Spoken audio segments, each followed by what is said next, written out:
welcome back to the SinSters podcast. I am Betty Tucker, and today we have everybody with us. It's a miracle. It's a Christmas miracle. How you doing, Noodles? How you doing, Nat? I'm pretty good. I'm using a new microphone today, so if I sound fucking weird, you know why.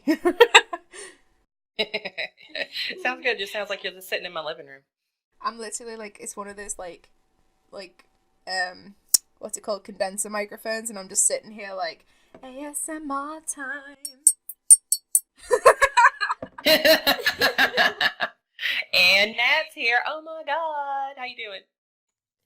Hi, it's honestly amazing to be with you girls here. I miss all of you. And yeah, I was the first witness of Noodles ASMR. It was really good. Yep, she was. She was my test subject. And for all the listeners, I don't know if you know, but today's the 25th of September, so you know what that means. Spooktober's coming. Wait. Spooktober is coming. Spooktober's coming. It's Betty's birthday. We had Nat's birthday last week, wasn't it? Huh? Yeah, I mean, Two. September 12th, actually, so but yeah. So your birthday is a day after my sister's birthday. So we are 13 days apart. Mm-hmm. Years apart. Pretty cool. And then it's my birthday next week. Hey! Hey! So many birthdays to celebrate. Could you imagine though, like, if we all lived in the same area, if we were all from the same family, all our family would be freaking skint, like, this time of year. Oh yeah. Well, you know, I've got this friend. And she's got 3 kids, and her birthdays go 2 in December, 1 in January, and then she has like a niece that was born in February. I'm like, oh my God, y'all people are just like broke during that time. Mm-hmm. And like after Christmas too, that'd be awful. Exactly. I always felt bad for the kids who have birthdays really, really close to Christmas. Yeah, I feel bad for them. Yeah, because I mean, you know, at some point, parents cheap out and they're just like, well, this is your birthday / Christmas present. No, that doesn't fly. It wouldn't be okay if they were born in June. Yeah. You know, you wouldn't do that. Yeah. It also, like, especially like kind of on that thought process, more recent years, I think that's more acceptable as well, considering like how expensive game consoles and computers and stuff are becoming, and like phones. I think it's like they get away with it more in recent years. I can see that happening. Yeah. Oh, jeez. All right, so today we are continuing on the 50 States of Weird tour, and we're going to Colorado. Specifically in Colorado, we're going to Riverdale Road, Colorado, that are weird and mysterious. I don't really know why. Let's just go ahead and jump into it. Colorado is known for many things. Beautiful weather, skiing, gold and silver mines, and of course, haunted places. One of the most haunted places, that's the most popular place actually, is the Stanley Hotel, which is thought to be the inspiration to Stephen King's novel The Shining, which I'm super excited about the new Dr. Sleep movie coming out because that book was so good. Some of you may have also heard of another haunted place as well, the Molly Brown house. Molly Brown, who was famously known as the unsinkable Molly Brown due to her surviving the sinking of the Titanic. She has a beautiful home in Denver, Colorado. I'm going to put up pictures of it, you guys. This house is insane. Well, not only her, but her husband and then another gentleman apparently haunt the house. So it's so pretty, they just never wanted to leave. Riverdale Road stretches from Brighton, Colorado to Thornton, Colorado, and is lined with creepy cottonwood trees that allegedly you can see the bodies of slaves and maybe even witches hanging in the moonlight. In the 1800s, the length of Riverdale Road was lined with vast amounts of farmland. And being in America during the 1800s, the main workforce was slaves. At certain portions of the road, you begin to see twisted and ominous-looking trees. And local legends say that, similar to the story that we had heard from Savannah, the trees are twisted and arched because of the weight of the bodies that hung from them. There are also tales that go along with that legend that say that not only slaves were hung there, but witches, and that they cursed the area, which is why there is so much paranormal activity located within that span of road. A phantom Camaro with one working headlight can be spotted driving down the stretch of road. According to this legend, there was a bad car accident in the 1970s and the driver died. He still speeds up and down Riverdale Road, looking for late-night travelers to race to their death. Riverdale Road also has its own lady in white. The story starts with a young woman wandering the streets alone at night, looking for anyone willing to give her a ride. However, unlike most hitchhiker legends, this young woman will never interact with the driver. She always stares forward and keeps walking, only to vanish in the rearview mirror as they pass her by. Another story warns drivers about a young boy who was killed by a car on his way to school. His spirit walks up and down Riverdale Road at nighttime, smearing bloody handprints on street signs as he passes them by. And apparently, no matter how many times the blood is cleaned off or the signs are replaced, it always reappears shortly after. Riverdale Road also has a story involving so-called gates of hell. A tall rusted iron gate lets paranormal seekers know that they have reached the right spot. Not an adventure for the faint of heart, the gates of hell near Riverdale Road on Thornton, Colorado, is a place thrill seekers only dare visit in groups, some complete with holy water and Bibles. It is a place where legends speak of satanic worship, murders, sacrifices, and a lady in white who roams the nearby road, forever searching for something unknown. Those courageous enough to travel through the gates will come upon the ruins of an old mansion. It is said that the man who built the home for himself and his family became possessed by a demon one night and set the entire mansion ablaze, with his wife and his children asleep inside. And then he disappeared, never to be found. Muffled screams can be heard echoing against the walls that are now crumbling, that bore witness to the unspeakable crime. Is the lady in white that walks the road the lost spirit of the woman who died, searching for her husband to finally bring him to justice? No one knows. All they know is that when you do see the woman in white, she again walks slowly, keeps her face forward, and never makes a sound. Our old friends, the Wendigo and Skinwalkers, are also known to frequent the area on Riverdale Road. It is believed that a Native American burial ground was disturbed in order to build the road, and as a result, the spirits are now restless. Many people have reported sightings of the Wendigo and Skinwalkers, but also speaking animals. One report says that if you ever witness a gray fox that speaks, vacate the area immediately because you are in extreme danger. But if you encounter a speaking coyote, no harm will come of you. That being said, that's how Betty Tucker would die, because I would see a speaking fox and I'd be like, oh my God, I want to cuddle it. So yeah, that's Thornton, Colorado. What do you guys think about that? What's this about a speaking coyote and a speaking fox? How do I get them? Can I bring them home? I know, that's what I'm saying. I mean, apparently the fox fox means you're going to die, but the coyote means you're going to be all right. But my whole thing is that kind of seems reversed, because coyotes are typically really mean, and then you have fox, they're just super cute. But yeah, I would just either way want a talking animal. Yeah, I mean, but who doesn't? You know what I mean? Yeah, I mean, especially like a little fox or something. I would assume that it has a small little voice, like a little girl. I don't know. I mean, the bottom line is that the three of us are gonna die. Exactly. If we ever go looking, guys, and we find that's it, we're done. What's interesting though is the street signs, because I did some research on there, and yeah, there's been several street signs that they consider them vandalized because they have bloody handprints on them, and sometimes it is blood, sometimes it's animal blood, sometimes it's human blood, sometimes it's paint. What? Yeah. Some fuckers out there with a cotton swab, like, I'm gonna test this. I don't know. I mean, I'm assuming that when they see a bloody sign, they're like, hey, we got to get forensics out here. But it kind of reminds me of that story that you had told us before about the car door. Yeah, my mum's car door. Yeah. Yeah. Now the handprints won't go away. Yeah, it's kind of freaky. What's crazy though, also, I mean, we discussed it on a different episode how you don't watch Supernatural, but I do.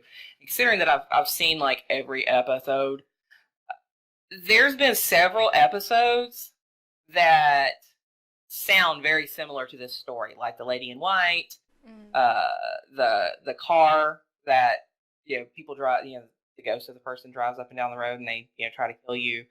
Wendigos, obviously, they have supernatural stuff, but there's another one about the gates of hell, and it's on a road out in the middle of nowhere.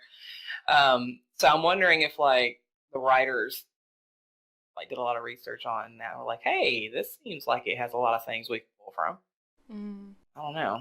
Seems kind of nuts though that everything's happening on that one road. And I looked at a map, and because I was wondering if the road itself is close to the Stanley Hotel, and it's not. It's almost completely across the state from it. But the Stanley Hotel is is famous for being haunted, and I'm kind of wondering if like that state itself lends itself to being more paranormally active than other states for some reason. I think it's because of the long winters, like snow, people going crazy. That whole cabin fever thing. Yeah. There's a possibility. It's a possibility. Well, creepy ghosts. Yeah. I mean, they also are one of the first states to like legalize drugs, like legalize pot. So maybe everybody's just high making up stories. I don't know, man. I'm blaming Wendigos. There you go. Yeah, totally Wendigos. It was fucking Wendigos.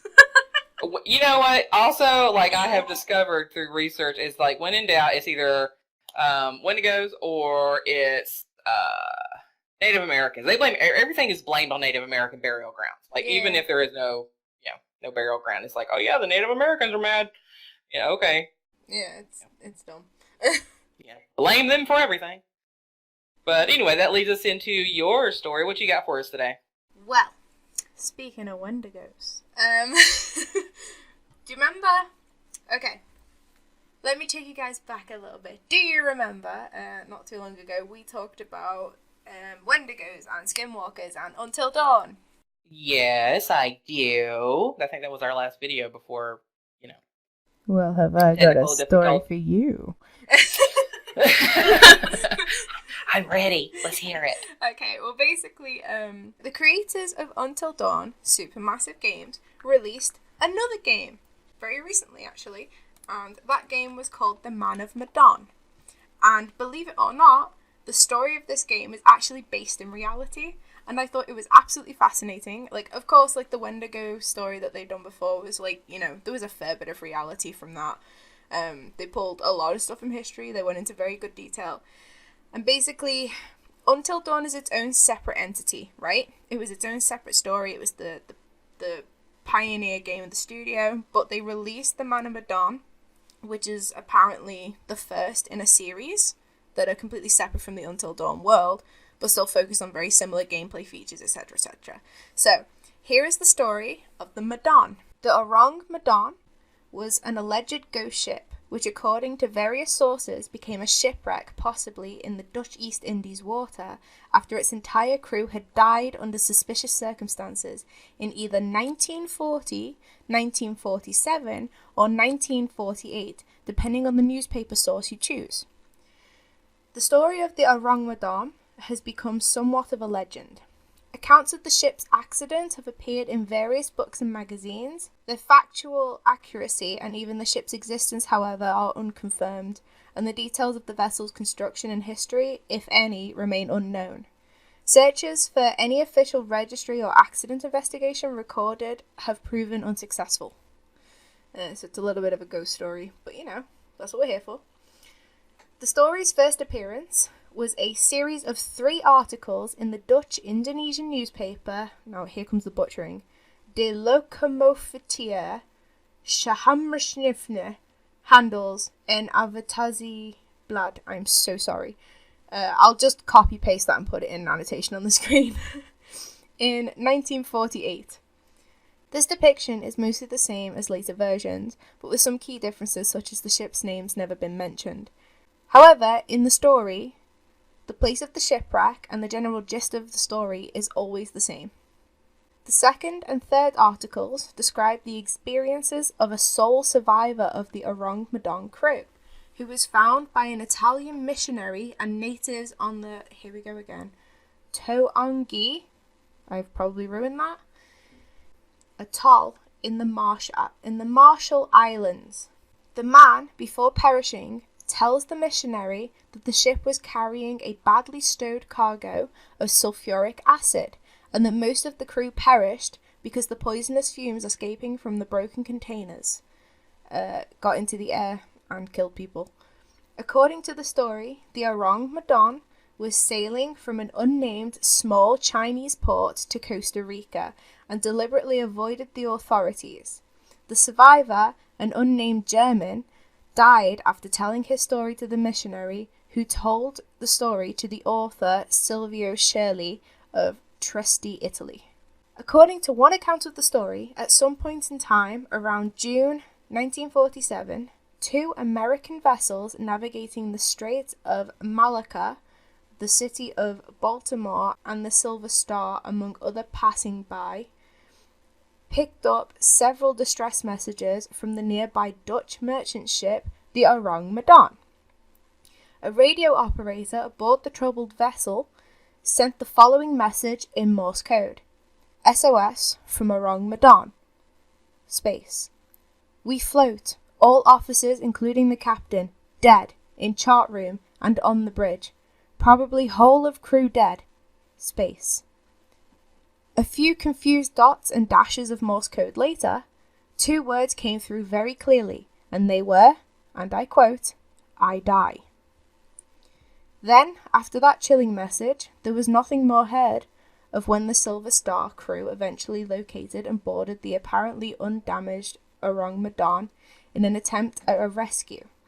The ship was found littered with corpses, including the carcass of a dog. Everywhere within this vessel, the dead bodies were found sprawled on their backs, the frozen and allegedly badly frightened faces of the deceased upturned to the sun above, with mouths gaping open and eyes staring wide ahead, with the corpses resembling horrible caricatures of their former selves. No survivors were located, and no visible signs of injuries on the dead bodies were observed. Just as the ship was about to be prepared to tow by the Silver Star to a nearby port, a fire then suddenly broke out in the ship's number 4 cargo hold, forcing the boarding party to hastily and suddenly evacuate the doomed Dutch freighter, thus preventing any further investigations to be carried out. Soon after, the Orang Medan was witnessed exploding before finally sinking. So that's the whole story of the Orang Medan. I do have some facts to go over with this story, around the game and around the original thing. The word orang, also written orang, is a Malay or Indonesian word for man or person, whereas Medan is the largest city in the Indonesian island of Sumatra, giving an approximate translation, the Man of Medan. Hey, there's the game title. Dun dun dun. A lot of features from the original stories are actually present in the game, such as leaving from a Chinese port, things in the cargo hold, the corpses being found with the faces upturned to the sky. Everything like that is actually in the game. The Morse code message, you find the guy in the game. Like, spoilers and whatever. You're here, whatever. There's actually you find the guy sitting at the radio that sent the Morse code. Like, he had a Morse code thing hooked up to the radio in the game. You turn over a piece of paper in front of this frightened corpse, and there's a piece of paper that just reads, I die. That's really weird, because you said that the message itself started out with, we float. Yeah, we float. And then, that's really weird, because, I'm just thinking of y'all float down here. Oh, yeah. But I'm just going to check over my shoulder 1 second. Okay, we're good. What was there any red balloons? No. It was it all along. Yep, it was. See, we're circling back. This is a Stephen King episode. Didn't even know it. You said that they had sulfuric acid on board? That was what was in the original story that was told by a German crew member to another person. I believe it was like someone off of an island. Let me go back. Hang on. Okay, he told this to. An unnamed survivor, a German, died after telling his story to a missionary who was in it. Yeah, and then that missionary passed the story on to the author. Because I'm wondering if I'm sure there's some, I'm sure that sulfuric acid like emits a gas, Yeah, it does. and if people are in distress and like they can't breathe very well, they take gas of air, so their mouths would be gaping open, Yeah. trying to get air, but that doesn't really explain why they're staring up at the sky. And I mean, you would think if they were topside, like on the deck or whatever, if it was a gas type situation, there would have been enough, Yeah, air for them to breathe. air. Yeah. Yeah. Well, there's in the game, like the game's actually really interesting because you follow the story of like these crew members who tend to go diving and check out wrecks and stuff like that under the ocean, and they come across a map that leads to the Medan. They get taken there by pirates and stuff. This is whole game spoilers, by the way. You might want to click off for a bit until you finish the game and then come back. But basically, they go on the ship with these. That's my bird. That's my bird. Sorry. I love your bird.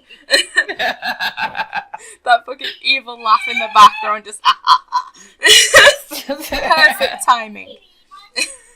But yeah, they basically get forced aboard the Medan by the pirates, and they have to start exploring. And as they start to reach the lower cargo hold, they all start breathing in something in the air that makes them hallucinate. And they start seeing the other people around them as monsters, creatures, living corpses, zombies. Like, it's so freaky. And this leads into my other fact. The game focuses on the Manchurian gold, air quotes, being a psychoactive biological weapon all the crew are scared to death by.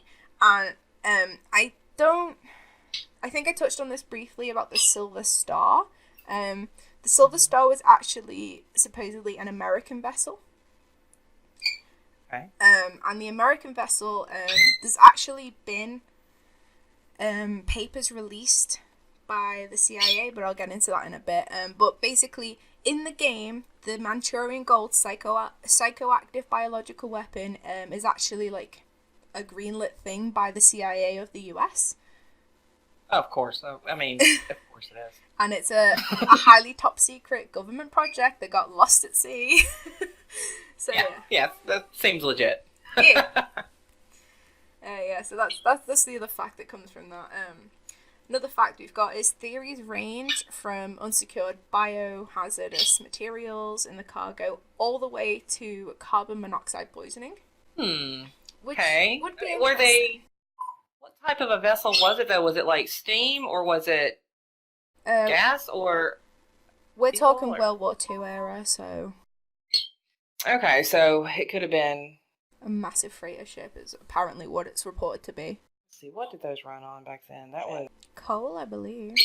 I think they had gone past coal at that point. I think it was maybe like a diesel engine. Well, it depends on where it was coming from.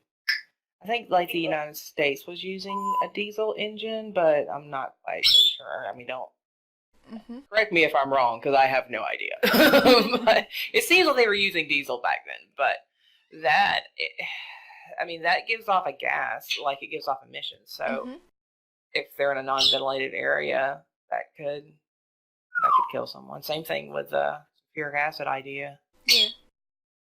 Or it was ghosts. Or it was Wendigos. That doesn't explain the horror faces. I mean, that was my bird whistling again. She's excited. We'll put up a picture so you can actually see her. Yeah, she's a lovely birdie.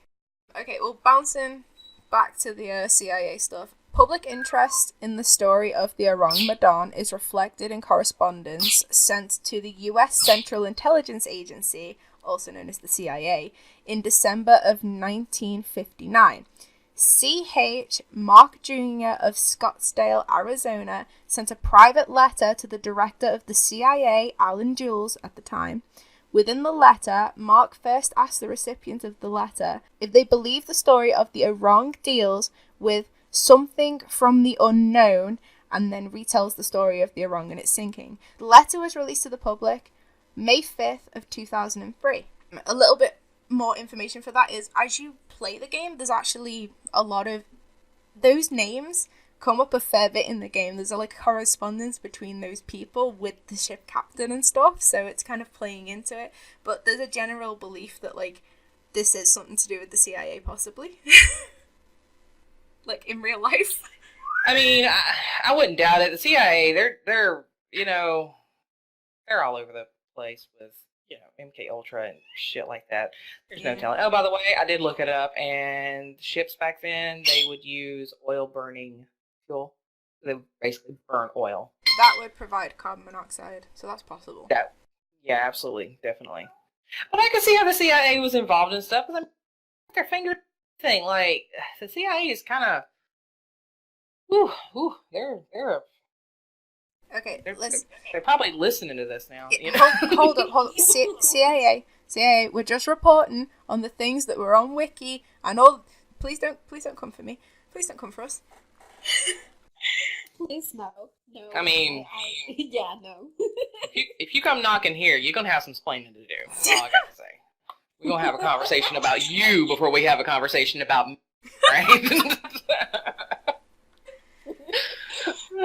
Oh, jeez. Okay, and my final fact on this is this game, the Man of Medan, is actually the first of 8 planned installments in the Dark Pictures anthology series, and was released for Microsoft Windows, PlayStation 4, Xbox One on the 34th of August 2019. So, yeah, go check it out. It's a good game. It's such a good game. The research, the level of just, creativity that comes along with those games, they do a very good job on that. Yeah, I'm relaying, I've wrote down a story piece here and I'm reading it out to you guys and going through facts and everything, but this is just, a half-assed freaking write-up. This isn't the level of detail that's gone into, the game that's been in development for literally years. And I'm saying to you now, if you play through that game or go to YouTube, watch your favorite YouTuber play through it, you will see the amount of freaking detail that went into these games. It's unreal. That's awesome. And I'm talking about research levels of detail, not just gameplay or graphics or anything. I'm talking story development from real life events. It's so cool. I love it. I remember when it was Markiplier that started playing it, and then I didn't know anything about that game. I was like, oh, a new game, let's do this. And then he says it's from the creators of Until Dawn. I was like, oh my god. I have to send this to Noodles. Because we love him. We love. Oh yeah, we love Marky Moo. we got that gift that's just a meme with us. Oh god. Honestly, the whole story is just amazing. I like everything. I like everything. And I just like how when creators made something out of real life events, and especially if it's scary, because it's just holy shit. The when they found the bodies with their with horror faces, and and the Morse code, and imagine you being the one getting that Morse code, I die, fuck that. I don't want to be that person. That's sad. That's just very, very quickly. If you look in recording context for me, Betty, because Nat's already seen this, that's one of the creatures that you have to face up against in the game. And that is actually one of your team members that you're hallucinating about. Oh no. And bear in mind, it's got 2 heads. Your character's equipped with a knife, so you could stab a motherfucker, but probably best not to do that. Yeah, but you need 2. Look, it's got 2 heads. Well, all right then. So, good stories. Good stories. All right. So, you want to go ahead and head to our other story? Yeah, we should probably go over some Funky dunky, fun stuff. Ladies, we're gonna move. We're all three moving. We're gonna do this, okay? Where are we moving? Lorcana Italy is paying families $10,000 just to move there. I'm down. I know. I'm so down too. Not long after Sambuca, Italy, enticed people with a move there if they only purchased a home that cost $1, a different quaint Italian village is offering an even better deal. People reports that Locana, Locana, a town located in the Italian Alps, will pay people $10,300 to move over there for 3 years. You don't even have to stay. You just got to be there for 3 years. But the catch is that you have to have at least one kid. Don't understand why, but that is the catch. So basically, the town itself, I mean, it doesn't say you have to have a kid. I mean, I guess you could adopt. There are roughly 1,500 residents in Locana today, and it used to have 7,000 about a century ago. And with 40 deaths and only 10 births per year, the downward trend isn't stopping. By paying people, specifically families, to move to the town, the mayor hopes to rebuild the community and renew the hope for the future. A new population of young people would help keep Locana's schools open, because they're actually shutting down now because there's nobody to go to them. New residents can work remotely, or they will give you an additional $8,000 a year if you decide to open up a business. So if you get in there and have a kid and decide you want to open up a restaurant or a bookstore or whatever, they'll give you an additional $8,000 a year just to you get going. The city itself, like, I'm looking at it and it's beautiful. I mean, it's got this beautiful river that kind of runs down the center of it, and there's, houses on both sides, and like, seriously, it's right at the base of the Alps. So it's beautiful. So yeah, I think we move, and those of you who don't have children, you should adopt one and move on down there, and we can we can open up a curiosity shop, coffee, or just paint or something. Or you can just we can all put a whole big boutique that's clothes. Fashionistas. I'm sorry to be like the downer of the situation, but like, to quote one of my favorite lines from one of my favorite books, it's from The Hunger Games. They see us as breeding stock. Yeah. I mean, in all honesty, at least one kid, bitch, please, I give you 3. See, there you go. Betty died.